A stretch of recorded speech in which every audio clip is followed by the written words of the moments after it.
Welcome to July and our month on donor stewardship and outreach. I love this topic because I think it's something that we all can use some new ideas and support with. And stewardship of our donors is critical to the long-term success of our organizations. And so today we're talking about how behavioral science can help us in these communications and conversations with our audience. And we talk a lot about storytelling, we talk a lot about engagement, we talk a lot about connection. But today we're going to take it a step further and say, yes, all of those things are important, but we can use science to help us in that process, to help us really understand how to craft the messages in a way that's going to engage with people on another level. And who doesn't love that, right? So my guest today is Howard Levy. When it comes to nonprofit branding and marketing, Howard has seen it all. As president of Red Rooster Group, he's been helping nonprofit organizations overcome hurdles and inertia to wake up their brands and achieve their missions. Right out of college, he founded one of the first marketing agencies focused specifically on the needs of the nonprofit sector. In the 3 decades since, he has helped hundreds of organizations across a range of causes to revitalize their brands, shore up their marketing, and raise millions for their organizations. Today, he'll share his insights on how nonprofits can improve their fundraising effectiveness using behavioral principles. Now, we don't get too nitty-gritty into like scientific terms and things like that. So I was really excited about this conversation because it's definitely something different for me as far as how we talk about donor outreach, connecting with donors, connecting with people. But it makes so much sense. And I know you're really going to enjoy this episode and all the things that Howard has to share. But before we get into it, it's a new month. So that means a new freebie. And I'm super excited about July's freebie. So if you want some creative ways to engage with your donors and steward them, we have a guide that's got 10 creative ways for you to connect and build on those relationships. So you can grab this guide at thefirstclick.net/resources, as well as all of the other great freebies that we have launched this year. Each month, there's a new one that goes alongside the topics that we talk about in the month. So I hope that you enjoy it. Again, thefirstclick.net/resources. Let's get into the episode. You're listening to the Digital Marketing Therapy Podcast. I'm your host, Sammy Bedell-Mulhern. Each month, we dive deep into a digital marketing or fundraising strategy that you can implement in your organization. Each week, you'll hear from guest experts, nonprofits, and myself on best practices, tips, and resources to help you raise more money online and reach your organizational goals. Hey friends, please join me in welcoming Howard Levy to the podcast. Howard, thanks for being here. Glad to be here. Thanks, Sammy.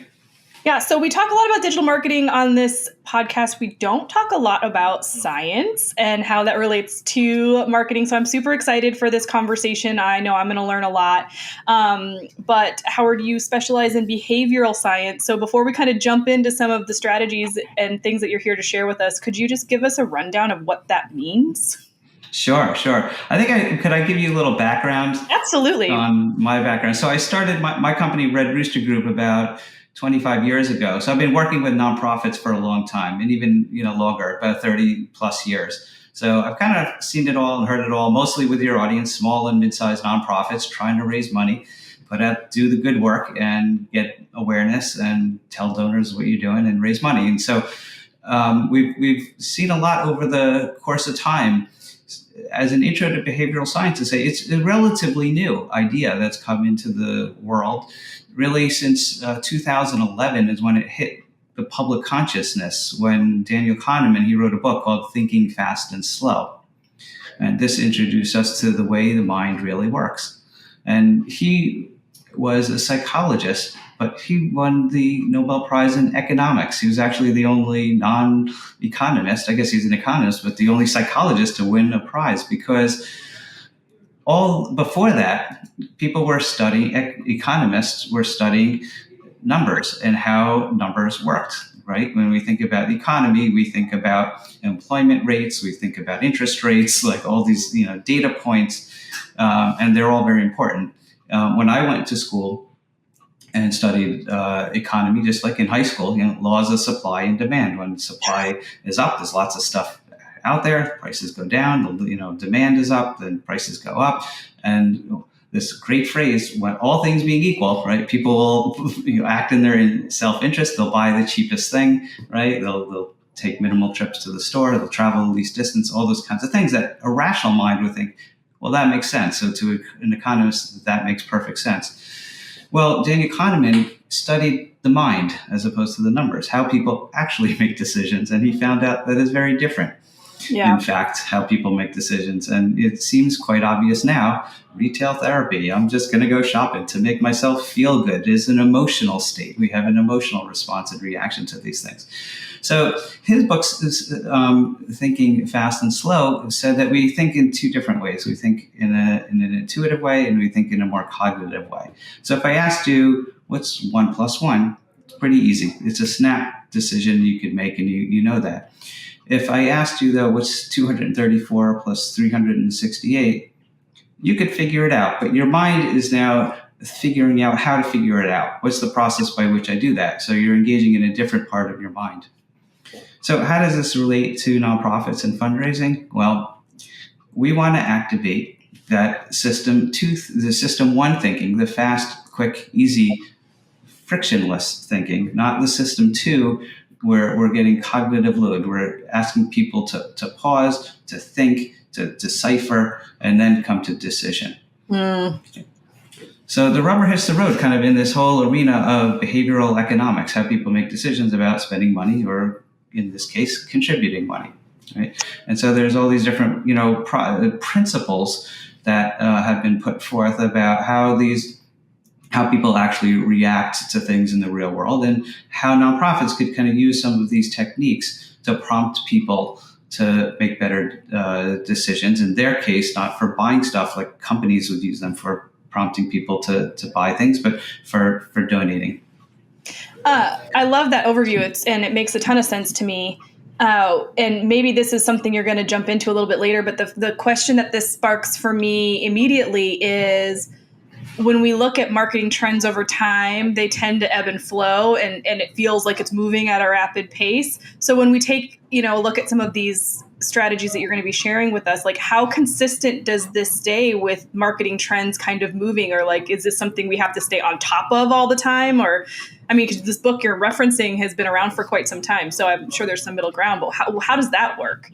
Yeah, it's a good question, because things do change. We continually learn more about how people's minds work. The landscape is shifting. People's attention spans is changing. How people react to things, is changing. So there are some general ideas. They should always be tested. The big caveat, on this, just like with anything with fundraising, there's no laws. If there was a law that what worked exactly, everyone would be rich by just putting that into practice. So, you have to tell, it might work in one circumstance, but not necessarily in another. So you do have to be aware of that. I thought there was something else I was going to say in relation, but go ahead. I would assume that some of these strategies are kind of building that core foundation for how we approach our fundraisers. And then there's still always that human element that is constantly evolving that we have to be aware of. But this is kind of helping us build kind of a longer foundational roadmap from which to kind of pull from, right? There is, and I'll talk about some of the kind of fundamentals. But I remember what I was going to say was one way that we're actually learning how the mind works, and I should say actually the brain, is because there's new technology to allow us to actually do that. ECCs and ECGs, sort of electrodes on the head to monitor people's brain activity as they're thinking about things. So we can pose a question like that: what's 1 + 1, or a high order problem, and we can see different regions of the brain activated. This is why we actually know that what's happening there. And we've asked people things about philanthropy. For example, how does this make you feel to get $100, or how does it make you feel to give $100? And actually, people feel better with giving, be able to give. And so between different technologies like that, like eye tracking with heat maps, so you can see what people are looking at on the screen, or sensors on their hands, so you can see their pulse rate, increases. They're getting emotionally engaged, in things. And you may have seen some of these things where they give speeches, and you can kind of see people, squeeze or push a little button as the speaker's talking, and you can see what words are being very emotive or tribal or eliciting a strong reaction. So we're actually getting, as a society, we're learning more about the actual behavioral reactions of people with these kind of physiological tools. Awesome. We don't do that at Red Rooster Group, but we could learn from what others are doing and the published research, on that. That's called neuroscience. So actually testing people's behavioral responses and seeing that. So a lot of that stuff is out there, and it's really interesting. Well, why don't you jump into some of the strategies, kind of where we want to start when we're thinking about bringing behavioral science into our fundraising strategies? Yeah, sure. So one is just on this principle of self-connection. It seems kind of obvious, but we all, seem to have a quick affinity for someone who shares something in common, right? Oh, you went to that college, right? Immediate connection. You have anything that's like in common, with you. And so there's an easy way for nonprofits to connect with their audience by activating some of those connections that they may have, with people. And I'll kind of give you an example just on this kind of tribal affiliation in some way. You just took 20 people and you knew that maybe some were Yankees fans and some were Red Sox fans, the arch rivals, and you had them wear their caps of their respective teams. You put them in a room and you see what happens. What do you think is going to happen? Probably, the Yankee fans are going to talk to each other, the Red Sox fans there, and they're going to have some affinity as an in-group together, and they're going to, feel a certain way about the opposing side, right? But if you took off their hats, the same exact 20 people, and you said separate into cat lovers and dog lovers, and you put them in a room, you get a totally different response, right? People are going to mingle. That Red Sox fan is going to talk to the Yankees fan, go, you're a dog lover too? What kind of dog do you have, right? And so when it comes to nonprofits, how could you help people kind of identify with your tribe, with your in-group? Is it as a member of a certain community, as a cancer survivor, is it a Second Amendment proponent, or is it a pro-life, pro-choice person, or is it a role? Are you as a mother, or a father or something? Then you'd understand what it's like putting your kid in at night and the importance of this after-school or program. So the first thing is really this whole idea of self-connection. How can you immediately connect with your audience by finding the common areas? And it could be that role, it could be some values, it could be some shared experiences, and those could be reflected, for example, in like a case study. So if you're sharing like a success story, maybe you could find ones that are more relatable by any of those kind of interest areas. It's a person who grew up in the same town, or had some kind of shared experience, or anything along those lines. And so just like that first idea of like, how are we identifying our audience and connecting with them? And that kind of goes into this idea of labeling. Is like actually putting a noun label on someone that's related. So there was an interesting little test of kindergartners, and they asked them, who could be, who could help to clean up the classroom. And then they changed the language slightly from who could help, which is a verb, to who's a helper.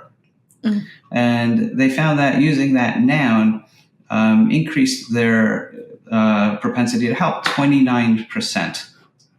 And so when you think about, how you're talking to your supporters in your fundraising letters or your emails or whatever it is, think about like what noun could be attached to them that is creates that really strong identity, so they feel part of that's who they are, not just something that they do that can change. And if you can create that that really strong connection that connects with their identity, then you have a stronger chance of connecting them with your cause. Well, and can I jump in here? Because from a practical standpoint, basically what you're saying is, as we're building relationships with people, you're creating those segments within maybe your CRM or your database or your email marketing platform, so that you can provide better communication that is geared towards them, as opposed to just like blanket blasts of here's all the information, maybe you care, maybe you don't. Exactly. That's exactly. I always encourage organizations to think about probably the biggest thing they could do to improve their communications for many organizations is to kind of flip their story and the way they write from the organizational perspective to the audience perspective. Mm-hmm. So everyone's focused on here's what we do, here's all the great things we do, and here's the programs, and here's all the people we impact. The donor is thinking, from my perspective, like, what's in it for me? So they want to know how they can help those people or the environment or the arts or whatever it is. And you're the means to do that. You're the means for activating their philanthropic side for their good. So the language, instead of like, we do this, it's, here's how you can help. You're the one who are helping these kids or saving the trees or whatever it is. And that shift in language from like the us to you could really have some transformative effects for your organization, especially if you're doing it kind of across the board. You kind of see the whole tonality change from the organization-centered to donor-centered. Charity Water does this really well and has really propelled their growth exponentially, with this kind of effect, is building the organization around like the donor experiences. It's not our wells, it's your wells. And here's how your wells are helping, people. Yeah. So. Charity Water does a lot of things well. They're a good organization to look at. Okay, what's the next piece? So the other idea is on one technique is on priming. How do you get your people to think about something in advance that kind of subtly influence them? So if I said, what do you want to do today? There's tons of things you could do. We could go outside, go to a museum, go to a movie. But I said, you know what? It's a really warm, beautiful day. Would you like to go for a walk in the park? What would you like to do today? You're predisposed, to that idea. So nonprofits could predispose people, to their ideas, to their causes by prompting them, in different ways. There was an experiment in which there was a free service for providing wills and estates. And so we'll help prepare a free will for you. But they used some language in there that suggested that other people are leaving money in their will. Would you like to, as well? And that increased the response rate. So just by even like suggesting something can help. There was another organization that put in a line on their donation form asking, who's someone that you love? And just by kind of activating that in them, it got them into the thinking about love and then that emotional state, and that increased the donations. Well, and that goes back to kind of what you said at the beginning with the math problem, right? Like we're removing the decision fatigue, and we're saying like this is, once you get to the point where it's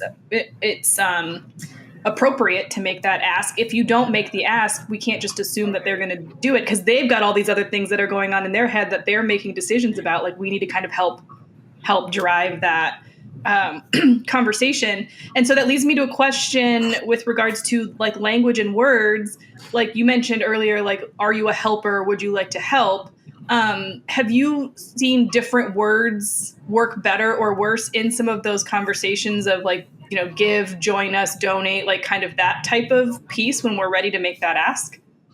I think every organization is going to have a different sensibility about that. Some have really strong affiliations. I mean, if you're, political affiliations are really strong. I mean, people just identify on those, or Second Amendment, it's more than, an idea. It's part of an identity. So, feminism, other things are like, feminist, some things are like really strong, and some are just like, oh, that's good. I'm helping, this cause.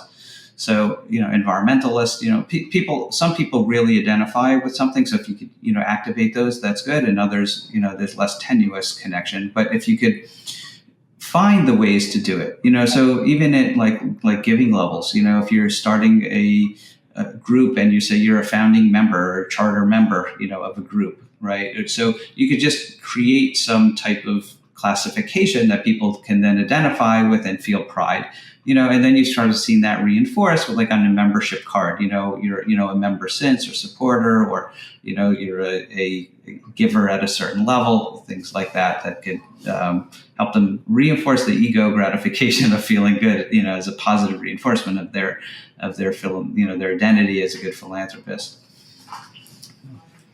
Yeah, that's yeah.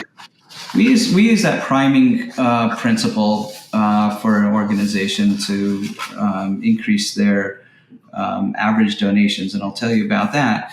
is an organization that was providing services for those experiencing homelessness. And this is in California, and that's a huge issue in Northern California. And people have very strong feelings about that. And so they were providing these services through the various facilities, providing overnight, more than overnight stays. They provide for like 90 days. They get people on their feet, and then they could find them a new home. And with all the wraparound support services. They had just come off a successful launch of a modular village that got 128 people off the streets. And so instead of just celebrating that, we helped to propel that into a larger vision.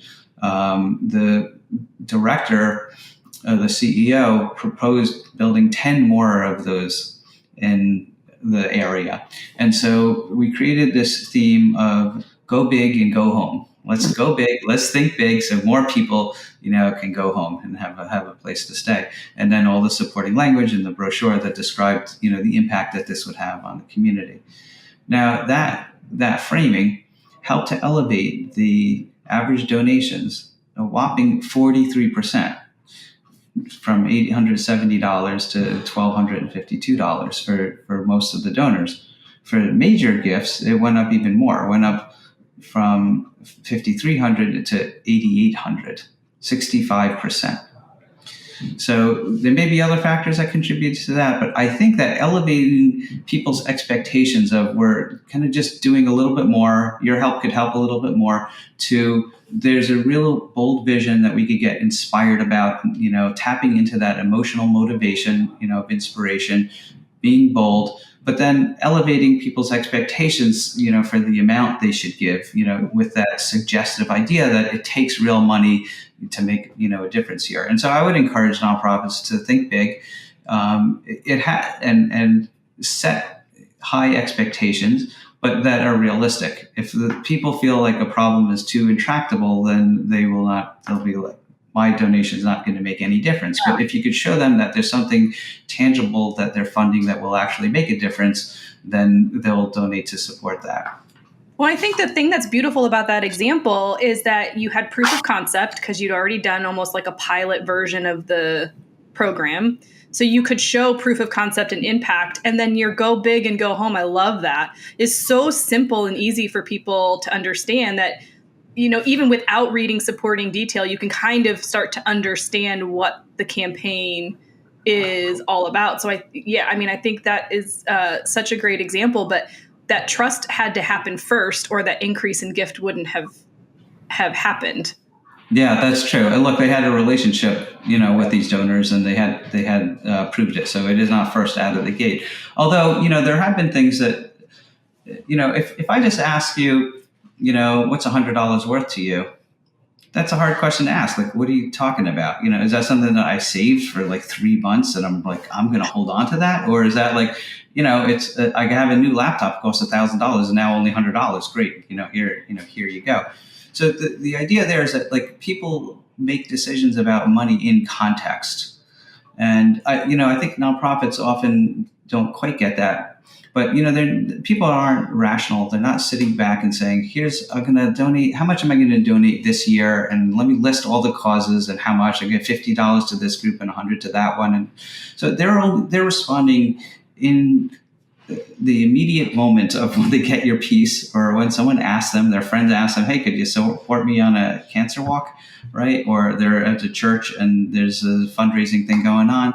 Right? So they're reacting, in the immediate moment. So how they're going to react is somewhat based on all those things, like the context and who's asking, but also the amount. So if the friend says, could you give me $50, versus his friend says, could you give me $100, that's probably going to impact how you respond based on what she says, regardless of how much money you have. You will temper. If you don't have $100, you're not going to give it. But if she only asks for $25 and you have the ability to give $100, then she's leaving some money on the table. So I think when nonprofits, are asking, they have to think about, what their donors could give, and in the context. And so that whole idea of priming and elevating, is important. you mostly, or many organizations using like customized gift arrays on their donation forms, right? And so you're setting the expectation for how much someone should give based on their last donation or an average donation or some precedent that has been set. So if someone gave you $100, you might start those gift arrays on the response form at 100 and maybe 1.5 times 150 and then 200 versus starting at $35 because now you're kind of devaluing their expectation. And you could experiment with, doing things that are, much more or even a singular amount. I've seen tests, run all kinds of propositions. So it's going to depend on, there's no hard and fast rule. It's just the principle of setting an expectation and then just testing different things out. Yeah. So how do we take some of these principles? Like if you're hearing this and it makes sense, because it makes sense to me, some of them you're probably already doing, but you're just not calling it the same thing, is the terms that are being used today. But, fundraising is so much about mindset and so much about the individual person and how they approach the other donor that they're talking to, right? So you could have 3 people at an organization and they're all going to do it a little bit differently. So how can we kind of bring some of these strategies together as a team to kind of up-level all of our conversations and the way that we work with our marketing teams and the way that we kind of make this a cohesive effort for the whole group? Well, I have a free tool for your listeners. Love it. They get access through our site, redroostergroup.com, and look under the fundraising tab. We developed a deck of cards. It's actually a printable deck of cards, but there's a PDF of them online. And what they do is they take 16 of these principles and they organize them into 4 different categories. And then they give you prompts for using them. So the categories are this. The first one is understanding your audience. So collectively, how does your team understand who your audience is and how can you use some of these principles? So whatever your database, can say, you could confer as a team and say, this is our understanding of the audience. And then here are some of the principles that I've mentioned, that you could use. The self-connection principle. So, right, what are we going to do to identify those people, how they identify with us? The labeling principle, what is the language that we're going to use? The priming principle, what are the things that would activate those things, and the social norms principle. What are other people in that in-group, doing, and what evidence, can we say, most of the people in your town or in this group or dog lovers, are taking the steps, and so creating that kind of bandwagon effect. The second part is the telling of the story. We didn't get into any of this yet, but framing. How do we, frame our issue in a way that people could identify with? This idea of loss aversion. People are more prone to loss than they are, to gain. And many nonprofits are talking about, how do we, let's just talk about all the great things that we're doing. But there is an opportunity to kind of flip the framing on that and say, here are all the things that will be lost if you don't act. Mm-hmm. Here's how the kids will not have that after school program if you don't support it. The trees will be cut down and we'll lose that, all the things that will be lost. And that could be a very powerful motivator. Single victim, which is kind of focusing on a particular person, or in the case of an animal, or that is identifiable and people can have a connection with. I'd like to talk about more of that later. So I think there's some real opportunity there. Using metaphors and using rhymes, so some techniques. So just in terms of let's think about together collectively, as a team, the digital team, the online team, the direct mail, how are we going to tell our story? How are we going to frame our story? Who are the subjects, that we're going to use? What are the metaphors, and could we use a rhyme to connect with people? You hear, lots of famous rhymes. An apple a day keeps a doctor away, click it or ticket, or, these things kind of stick in our mind. And they also seem like they're more credible, when we hear them, wear your seatbelt or you'll get a ticket, or, versus right. A ticket, right? Somehow it feels like it has more authority. So if you can create catchphrases for your campaigns that have some rhyme, that can help. And then the third category is in this crafting your offer. So we talked a little bit about those gift arrays. But what other techniques can you do to kind of tee up, this idea of scarcity? There's only a few tickets left, or how do you create that idea that there's something to be lost, or the rarity?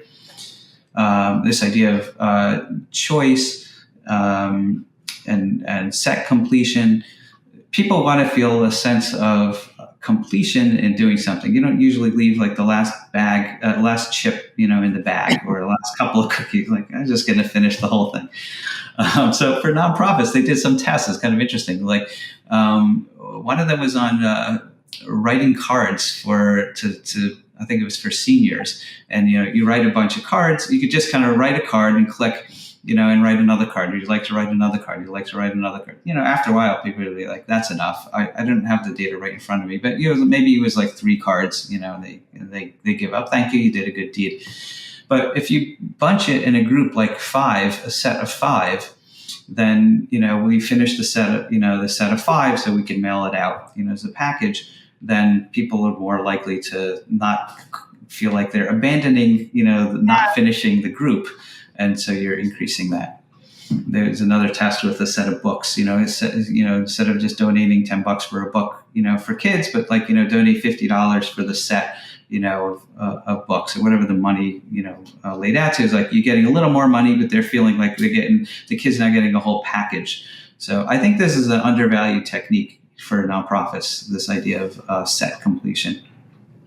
I love that, because it could also, as you're talking about ticket sales for your gala, it's like, okay, well, you could buy 10 individual tickets, but if you buy as I hit my mic, if you buy a sponsorship package, then you get 2 tickets basically for free, plus all the, like, how you kind of create that, and using scarcity alongside that of, well, we only have 3 of these packages. I think messaging around that could definitely improve, but I think that's like a great practical example maybe of what that would look like for an event versus like if you're not selling a physical product or bundling. I mean, I think when I hear you sharing all these techniques, it's like even just thinking about being more aware when you're out making your own buying decision and the things that now you're going to start to see all of these different that's right that are around you, and take those into your nonprofit, like use those as like inspiration to because you're running a business. So, I love that bundling. Look, the corporate world is like so far ahead. I mean, they have teams of behavioral psychologists trying to manipulate us into buying stuff. And right. So, you ever buy an airline ticket, there's a little timer, you got 5 minutes left, 300 people chose this destination, you'll get points, right? I mean, all these little triggers create you little anxiety. I have to do this now. A lot of people are doing it. I'm going to miss out. Don't lose your seat, pick your seat, all these kinds of things. And so, the nonprofits are so far behind this, but look, we have to use the powers of good. We have to use this for the powers of good, and there's no reason that we can't, do that. Yeah. So, and then the last grouping in that was called determining your delivery, which I think here is also like a little bit of an overlooked area. One of them is called credible messenger. Basically, who's telling your story? So the letter is typically coming from executive director or the development director. It doesn't have to. There's no law about that.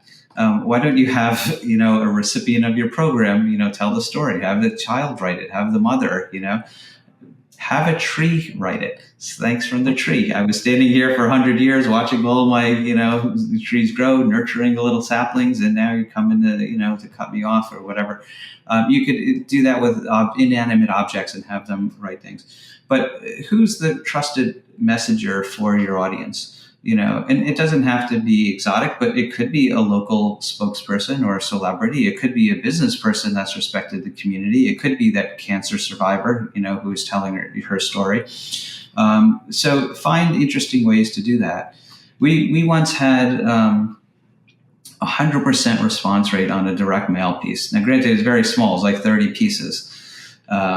But we used letters it was a musical program for kids, and we got letters from all the kids to write a little thank you or a note about, what this means to you. That's all. And they wrote it in their marker, crayon, or whatever it was. And we made some copies and we put those in each of the letters along with the letter. And so there was a personal connection and an emotional affinity now for your contribution was going to this. You hear it now directly from the person, who's benefiting.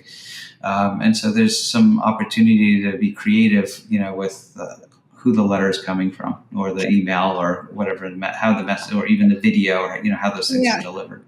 Well, and so I have a question about that, because as we think about how culture is changing and just the general makeup of our population is changing, and I love a good video. Thank you. I think that I always encourage all my clients to do that, because nobody's doing it. And I love this conversation about it doesn't have to come from the executive director. I think that's fantastic.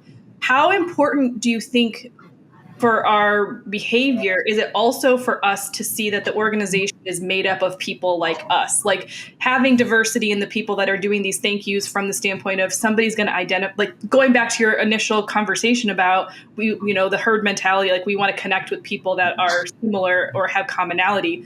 So whether that's from a DEI standpoint, or whether it's from an interest standpoint, or the program that they're excited about, like do we want to consider those, like once we've tagged them as this thing in our CRM, should the thank you also kind of follow through with that? Everything should be connected. That's totally right. And I think organizations are getting much more cognizant of that. And there's more, funding and support for non-white, leaders to, founders and leaders, and the empowerment. So yes, people, and it's hitting particular kind of issue sectors more than others, in which those communities, disadvantaged communities are more affected. To want to see that there is the solutions are coming from them and not from outside, telling us, what to do. Yeah. So yes, it's a very good point, Sammy. Well, and I just love your sending it from an inanimate object as well, because I think it really ultimately goes back to what are you trying to do, and how can you continue to reinforce that in everything. And it just makes you stand out, like makes you more genuine. And I think to your point earlier about corporate America is using this on us all the time. Let's be more ethical about it. Like that's a great example of, I shouldn't say ethical, but like, I think you know what I mean. We're not going to be trying to pull the wool over anyone's eyes, but that's a great way to do that in a way that makes sense for your organization. It is, yeah. I mean, there are ethical considerations if you're trying to, I think some companies do kind of try to manipulate us in a way that is unfair.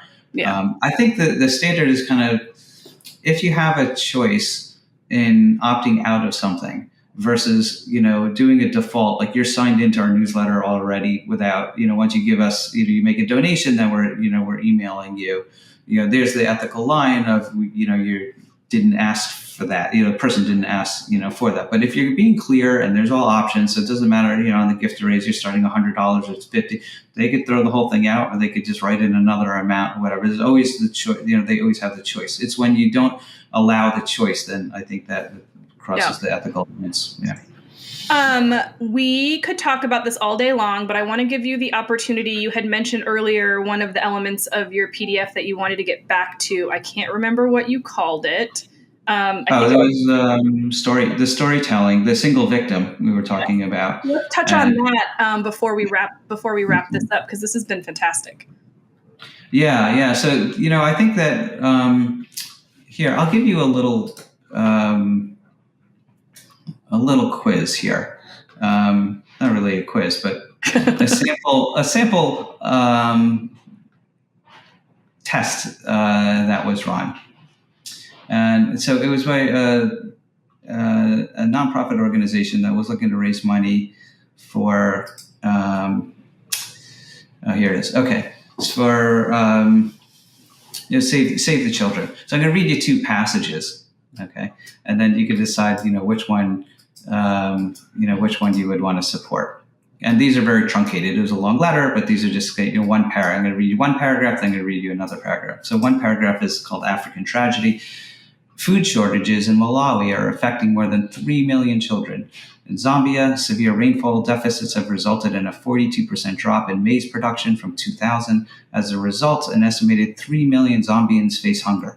4 million Angolans, third of the population, have been forced to flee their homes. More than 11 million people in Ethiopia need immediate food assistance. Okay, so that's the first one. Clearly, there is a great need, and your donation could help a lot of people. The next one is called Rokia. Any money that you donate will go to Rokia, a 70-year-old girl from Mali, Africa. Rokia is desperately poor and faces a threat, severe hunger, and even starvation.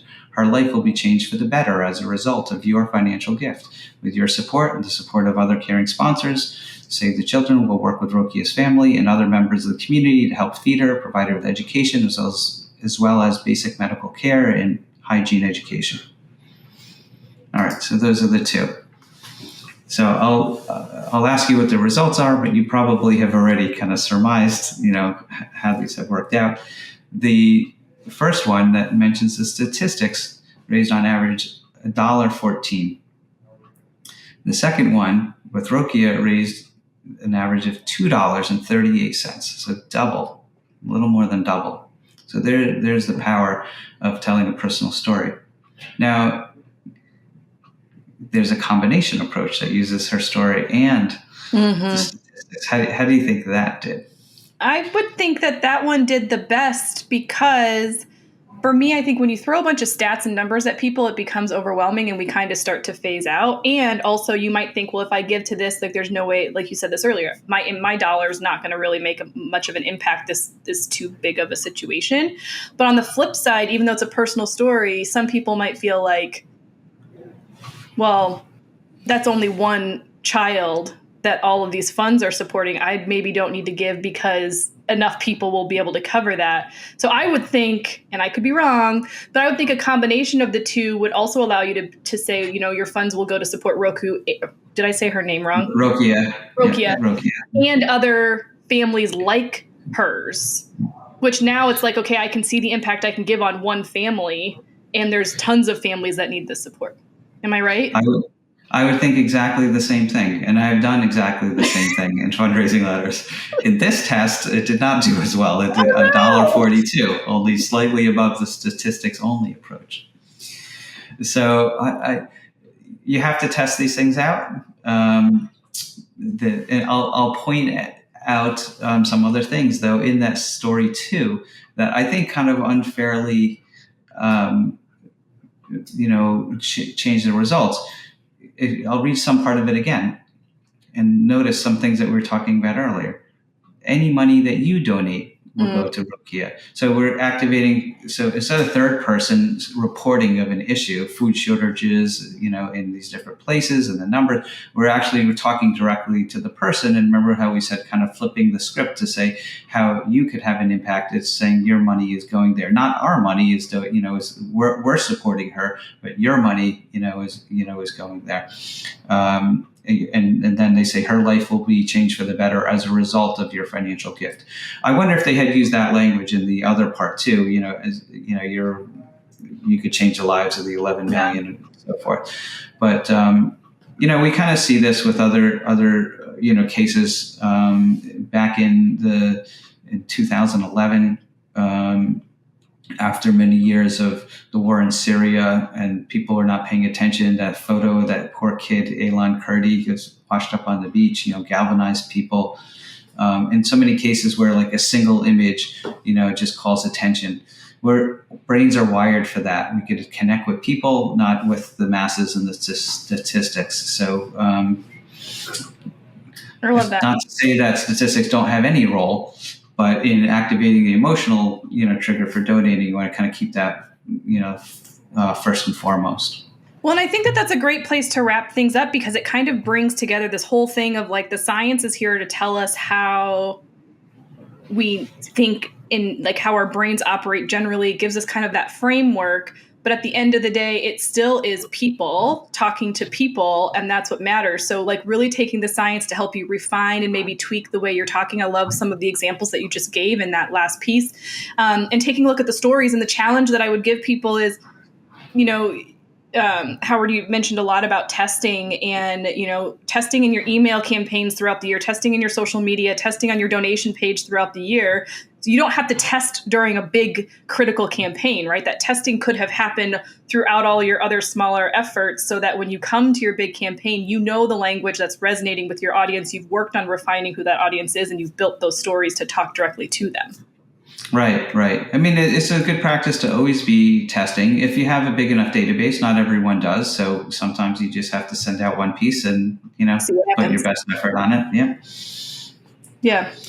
I love that. Well, Howard, I know that you have so much more to say on this topic. I know that you have so much more that you can share and encourage people to kind of continue to do better with their fundraising. If people want to connect with you and Red Rooster Marketing, how do they do that? Our website is redroostergroup.com. You can connect with us there. You can find me on LinkedIn, Howard Adam Levy. Those are probably the best two places. You could info@redroostergroup.com as an email, and we'll connect there. I love it. And we'll have all of this on the show notes at thefirstclick.net/264. So you can always grab all of that there, including the link to the freebie that Howard mentioned earlier, which sounds amazing. So thank you so much for being here today and sharing all of your insights. Yeah, thanks so much for having me. Okay, so I'm curious about your biggest aha moment because I know there were quite a few, but I'm so grateful to Howard for sharing his expertise with us on this episode and kind of geeking out on the science talk, right? I was a psychology major for one semester in college, but I love this stuff and I love the way that it can kind of really just help us take our conversations, our marketing to the next level. Being totally authentic, being totally transparent, and just crafting it in a way that makes sense for our audience. So I'm really excited about this episode and glad you guys gave it a listen. You can find all the resources and additional information about Howard in the show notes at thefirstclick.net/264. Thank you so much for listening. I would really appreciate it if you would hit that subscribe button so you don't miss out on a single episode. And while you're there, grab the link and share it with a friend that you know could use some support in their fundraising and donor outreach. I know you know a few. So for now, thank you so much for listening, and I will see you in the next one.